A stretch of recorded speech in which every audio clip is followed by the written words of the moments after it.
믿음이란 선물을 받기 위한 준비. 믿음이란 선물을 받기 위한 준비. 라는 제목으로 한번 말씀을 나눠보도록 하겠습니다. 믿음이란 선물 받기 위한 준비. 저는 지난 시간 단위에서 성도님들께 고난 가운데 계시다면 힘들어하고 지쳐하고만 계실 것이 아니라 그 고난을 거울 삼아서 하나님께 지금 내가 이 고난을 받는 이유가 뭔지를 기도로 구하셔서 성령께 조명을 받아보시라고 권면을 드렸습니다. 그리고 저 또한 그렇게 권면을 드렸는데요. 저 또한 삶의 어려움들이 있었기 때문에 성도님들께 권면을 드렸던 대로 저도 주님께 기도를 했죠. 주님, 저의 문제를 알려주세요. 제가 왜 이 어려움에 처하게 됐을까요? 알려주세요. 이렇게 성령님의 조명을 구했어요.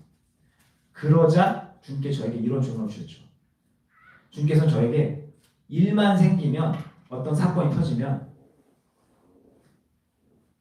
생기지도 않은 일까지를 다 계산을 하면서 이것저것 다 생각을 하면서 걱정을 끌어다 하는 저의 모습을 보여주셨어요. 그러니까 이 사건을 보는 것이 아니라 일어나지도 않은 사건까지를 예상하면서 일어나지도 않은 일들까지도 걱정하는 저의 모습을 보여주셨어요.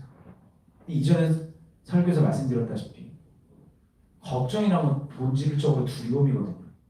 그래서 저는 그 나눔을 통해서, 그 조명을 통해서 저는 알게 됐죠. 내가 겁쟁이구나. 나 겁쟁이구나. 큰 소리 치고 있지만 난 겁쟁이였네. 그래서 하나님께 기도를 드렸어요. 주님, 저 너무 겁쟁이입니다. 아버지, 제 성격을 좀 바꿔주세요. 제 성격을 바꿔주셔서 제가 겁없는 사람, 담대한 사람이 될 수 있도록 도와주세요. 이렇게 기도를 했어요. 문제를 봤으니까 도와달라고 구했죠. 근데 주님께서 저에게 이런 말씀을 주시는 거예요.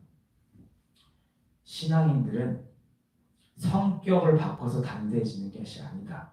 신앙인들은 믿음으로 담대해지는 거야. 믿음으로. 근데 넌 믿음이 적어.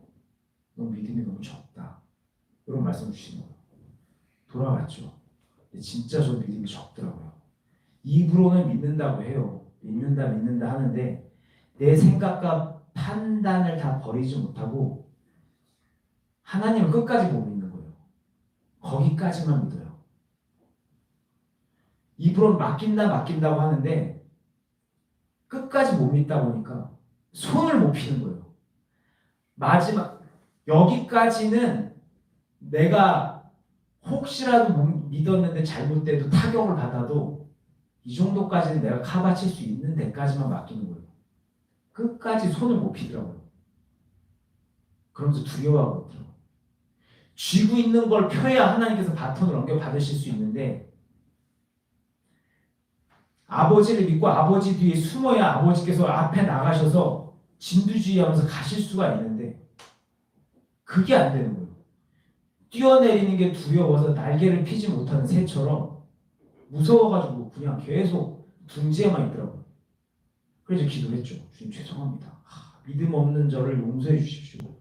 신앙인이라고 하면서 믿는 사람이라고 하면서 더군다나 말씀을 맡았다고 설교까지 하고 있으면서 믿음이 없다는 모습이 너무 부끄럽더라고요. 죄송합니다.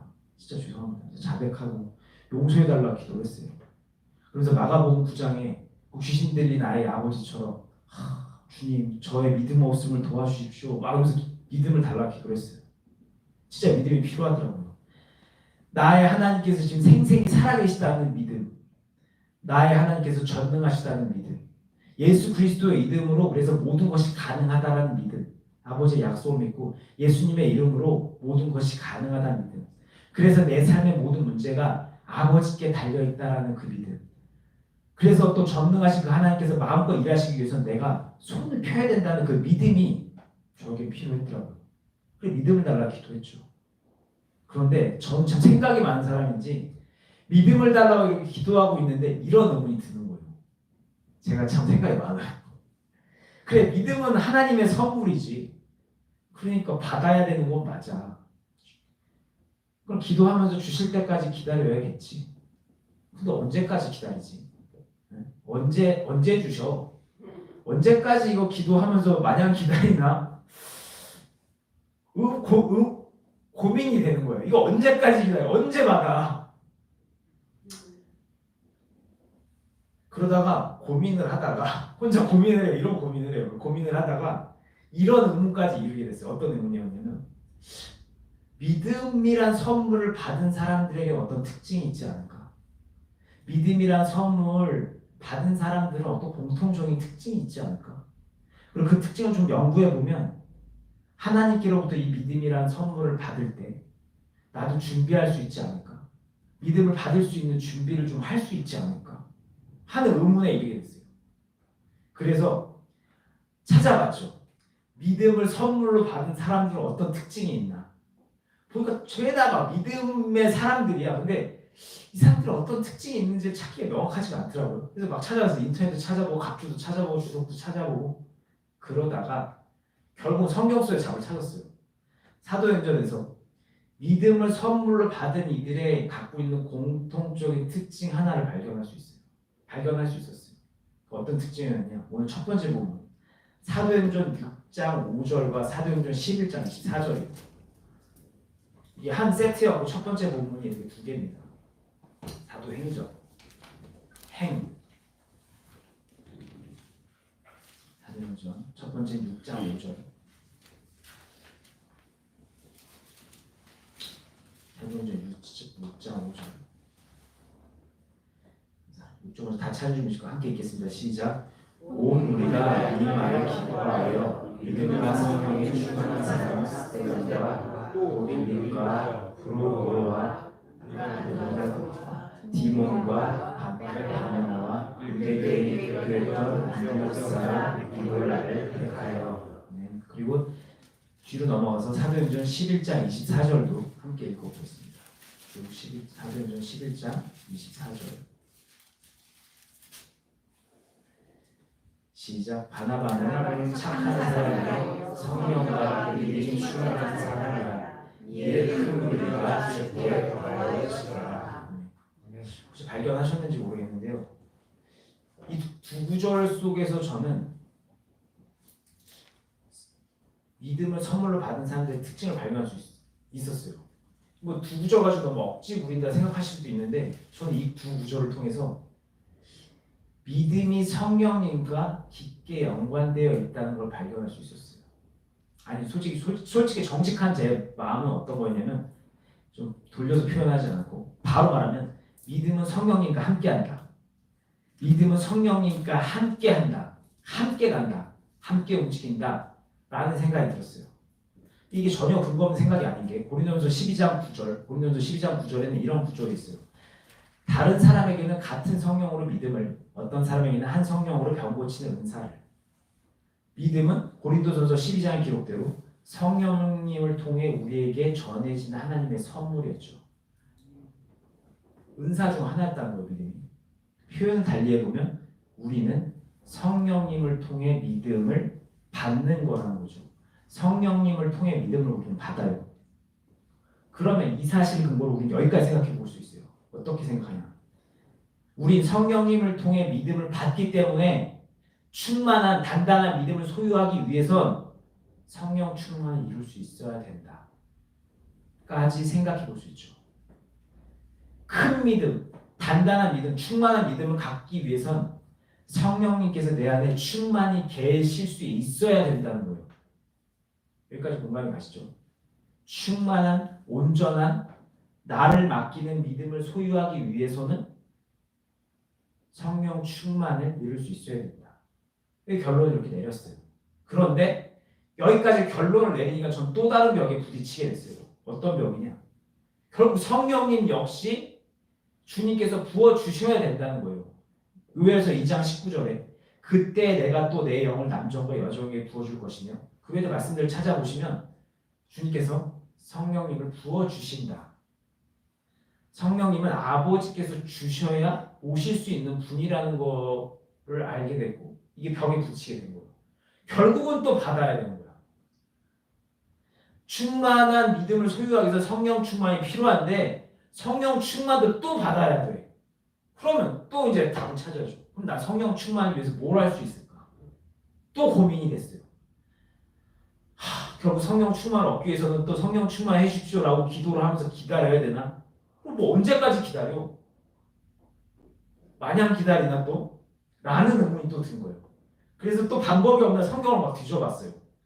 그러다가 이게 정답이라고 단언할 수는 없지만 나름 답을 찾은 곳이 있었어요. 오늘 두 번째 보면 사도행전 2장 38절과 사도행전 5장 32절이에요. 먼저 사도행전 2장 38절을 함께 읽어봅니다. 사도행전 2장 38절 함께 읽겠습니다. 시작. 베드로가 이르되 너희가 회개하여 각각 예수 그리스도의 이름으로 세례를 받고 죄 사함을 받으라. 그리하면 성령의 선물을 받을 수 있으리니. 아멘. 자, 여기만 잠깐 살펴볼게요. 먼저 베드로 사도는요, 성령의 선물을 받는 방법, 이게 다른 번역본에선 성령님을 선물로 받는 방법을 사도행전 2장 38절에서 죄를 회개하고 예수님의 이름을 세례 혹은 침례를 받고 나서 죄 사함을 받는 것이다 라고 정리하고 있어요. 근데 이거요, 요 구절을 한번 잘 생각해 보면 베드로 사도가 말했던 성령을 선물로 받는 방법은 조명받은 나의 죄를 자백하고 돌아서는 회개를 하면서 세례 또는 침례로 상징되는 행동으로 표현할 수 있는, 이게 침례 담긴 의미예요. 세례나 침례란 상징적 행동으로 표현될 수 있는 거듭남. 예수 이름으로 예전에 나는 죽었고 새로 태어났다는 거듭남을 경험하면서 죄의 사함을 받는 것이라고 얘기하고 있어요. 그리고 그렇게 죄의 사함을 받아서 거듭나서 죄의 사함을 받아서 죄의 종이었던 신분을 벗어나게 되면 하나님의 자녀라는 증거로 성령님을 받게 된다라고 말씀하고 있는 거예요. 이 말씀은 그런 내용이에요. 자, 그리고 사도행전 5장 32절을 함께 읽어볼게요. 뒤로 넘어가셔서 사도행전 5장 32절. 사도행전 5장 32절 함께 읽겠습니다. 시작. 우리는 이 일의 증인이요 하나님이 자기에게 순종하는 사람들에게 주신 성령으로 그러리라 하더라. 또 사도행전 5장 32절에서는 사도들은 하나님께서 성령을 부어주시는 사람, 어떤 사람? 하나님의 뜻에 순종하는 사람이라고 말씀하고 있죠. 이게요, 두 개가 별개 같지만, 자, 이제 두 개를 한번 묶어서 정리를 해볼게요. 두 구절을 하나로 합치면 하나님께 성령을 선물을 받는 방법은 뭐냐? 예수님의 공로를 의지해서, 내가 그냥 갈 수 없잖아요. 이 죄 들고. 그러니까 예수님의 공로를 의지해서 하나님 앞에 죄에 대한 자백을 해요. 그리고 회개를 하고 나서 예수님 이름 안에서 거듭나. 그래서 거듭나서 예수님 이름 안에서 죽음과 부활을 경험해. 그리고 나서 성령님의 인도하심 따라 순종하는 삶을 살아. 이것이 바로 성령님의 충만함을 받는 방법이라는 거예요. 제 경험을 담아서 좀 더 구체적으로 설명해 보면, 우리가 죄인이라 하나님 앞에 설 수 없지만 예수님의 공로를 의지해서 내 죄를 자백해서 옛사람은 죽고 새 사람으로 다시 살아나는 거듭남을 경험해. 그리고 그 증거로 침례를 받아. 그리고 예수님 안에서 죽음과 부활을 계속 경험해. 그러면서 변화가 되어져 가. 그러면서 하나님의 뜻에 계속 순종하는 삶을 살게 돼. 그렇게 되면 성령 충만을 이룰 수 있게 된다는 거예요. 여기까지 정리를 하자 예전에 제가 받았던 조명이 하나 떠올랐어요. 어떤 조명이었냐면, 제가 주님께 하루는 어떻게 하면 성령 충만을 받을 수 있습니까? 라고 기도한 적이 있었어요. 당시에는 이렇게 믿음을 소유하겠다 이런 의도는 아니었고, 아니 이제 사명을 감당하려고 하는데 성령 충만함이 없으면 이게 되게 힘든 것 같더라고요. 이 주신 사명, 맡겨준 사명 잘 감당하고 넘어지지 않기 위해서 성령 충만이 필요한 것 같으니까, 주님 성령 충만을 주세요. 그럼 내가 어떻게 성령 충만을 받을 수 있을까? 이렇게 기도하고 있었거든요. 근데 그 당시에 저에게 주신 감동이 뭐였냐면, 내가 그리스도 안에, 그리스도가 내 안에 방법으로 성령 충만을 이루라는 감동을 주셨어요. 이게 무슨 소리냐면, 내 안에 하나님을 채우라는 거예요. 그러니까 내 안에 채우는, 그러니까 성령 충만의 방법이 바로 내 안에 하나님을 채운다는 거예요. 내가 그리스도 안에, 그리스도가 내 안에. 이게 어떤 소리냐? 다시 설명을 드리면, 성령 충만이라는 건 결국 하나님이 찼다는 거거든요. 내 안에 하나님이 찼다는 거예요. 그래서 내 안에 하나님이 가득 차는 방법을 생각해내는 건데, 하나님이 내 안에 가득 차는 방법은 어떤 특별한 은사 집회를 가서 불을 받거나 아니면 어떤 신령한 사람한테 가서 임파테이션을 받아서 내 안에 기름을 채우는 것이 아니라 저에게 주신 방법은 네가 할 수 있는 방법은 하나님 안으로 네가 들어가라 이거예요. 이 의미가 다세요. 나의 그릇 안에 기름을 채우는 게 아니라 물을 채우는 게 아니라 네가 물 속으로 뛰어들으라는 거예요. 그래서 네 안을 채우라고. 저에게 사실 방법이 없었거든요. 제가 어딜 뭐 가고 이럴 상황도 아니고. 그러니까 제가 여기서 지금 어떻게 성령 충만을 얻을 수 있습니까? 네가 물 속으로 뛰어들으라는 거예요. 그래서 저는 그 음성을 듣고 나서 제가 주님께 성령 충만케 해주십시오. 기름 부음을 허락해 주십시오라고 기도를 하는 가운데 일단 도움을 무조건 구해야 되니까 기도하는 가운데 신앙의 기초가 되는 일 그동안 말씀드렸던 대로 하나님과 멀어졌다면 자백해 그리고 회개하면서 내 삶의 방향을 하나님께 틀어 그러면서 성령님께 조명을 구하면서 말씀 묵상을 해 그걸 미루지 않고 계속해 그러면서 하루에 일정 시간 잘라서 기도를 해 계속 매 순간 하는 동시에 잘라서 기도를 해 참고로 하나 말씀드리면 기도라는 건 하나님과의 소통이라고 말씀드렸죠. 그런데 이 기도라는 건요 소통인 동시에 기도의 시간은요 세상과 나를 구별하는 시간이에요. 세상에서 나를 띄워놓는 시간이거든요. 하나님의 영역 안으로 들어가는 시간이에요. 기도라는 게. 그래서 기도의 시간을 따로 갖는 건요. 거룩해지는 거예요. 나를 분리시키는 거예요. 그래서 하나님의 세상으로 나를 들어가게 하는 거거든요. 그렇게 성령님의 조명 가운데 말씀을 채우고 기도를 통해서 나를 세상으로부터 잘라내 거룩한 땅으로 들어가게 해서 그 안에서 아버지와 교제를 하는 거죠. 그러면서 찬양도 하고 조명 주신 찬양도 해보고 들어도 보고 그렇게 신앙의 기초를 멈추지 않아 하나님 안으로 들어가는 거예요. 그렇게 그러면서 양심의 찔림을 주신 대로 최대한 순종하는 거죠. 해보는 거예요. 그게 하나님 안에 텅텅 들어가는 거더라고요. 그러다가 만약에 실패했어? 또 성령님의 조명을 구하면서 포기하지 않고 또 싸워가는 거예요. 그게 저에게 조명된 하나님 안에 하나님의 세상에 잠기는 거. 그거더라고요. 그렇게 하나님 안에 잠길 때 하나님께 성령님을 부어주시는 준비를 제가 하고 있는 거구나. 나는 그렇게 준비할 수 있구나. 라고 조명이 되더라고요. 여기까지 공감이 되세요? 성령 충만을 받기 위해 내가 할 수 있는 일 바로 물속에 뛰어드는 거. 하나님 안으로 뛰어드는 거. 하나님을 의식하면서 신앙의 일상적인 것들을 놓치지 않고 계속 해가는 거. 하나님께 잠기는 거.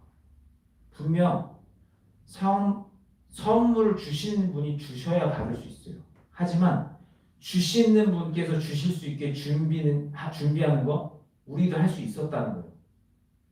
천국은 침노하는 자의 것이라는 말씀이 있죠. 구하는 이에게 주실 거란 말씀이 있어요. 찾는 이가 찾는다. 에베소서 8장 18절에는 술 취하는 건 방탕한 거니까 술 취하지 말고 성령으로 충만해라. 이런 말씀들이요. 괜히 주신 게 아니에요. 우리가 할 수 있으니까 해야만 하니까 말씀하신 거거든요. 멍하니 기다리는 게 아니라 할 수 있기 때문에 이 시간 말씀을 마무리하면서 믿음이 없어서 저처럼 저와 같은 종류의 문제로 고생하시는 분들이 건너뛰입니다. 만약에 시험 가운데 계시다면 그리고 믿음이 없으셔서 힘들고 계시다면 일단 먼저는 믿음 없음을 인정하시고 주님께 자백하고 용서를 구하시기 바랍니다. 그리고 마가복음 9장에 나왔던 귀신 들린 아이의 아버지처럼 제가 믿음이 없습니다. 좀 도와주십시오. 하면서 기도해 보시기 바랍니다. 그리고 그렇게 기도하시면서 믿음과 함께 하시는 성령님을 충만하게 채워달라고 계속 기도해 보시기 바랍니다. 그러면서 그러는 동시에 계속 기도를 하시는 동시에 신앙의 기본이 되는 말씀 묵상 또 하나님과 계속 교제하는 기도, 찬양, 순종의 삶 그걸 계속 해가시면서 하나님 안으로 들어가 보시기 바랍니다. 준비하는 거예요. 들어가서 받을 준비하는 거예요. 그러시면 그렇게 하시다 보면 하나님께서 보시고 그릇이 계속 끝이 준비되어 가고 있구나. 네가 나를 정말 간절히 찾는구나. 그렇게 생각해 주시면서 성령 충만을 허락해 주시지 않을까 싶습니다. 그럼 오늘 나눔은 여기서 마치도록 하겠습니다. 기도하겠습니다. 주님, 이 시간 주께서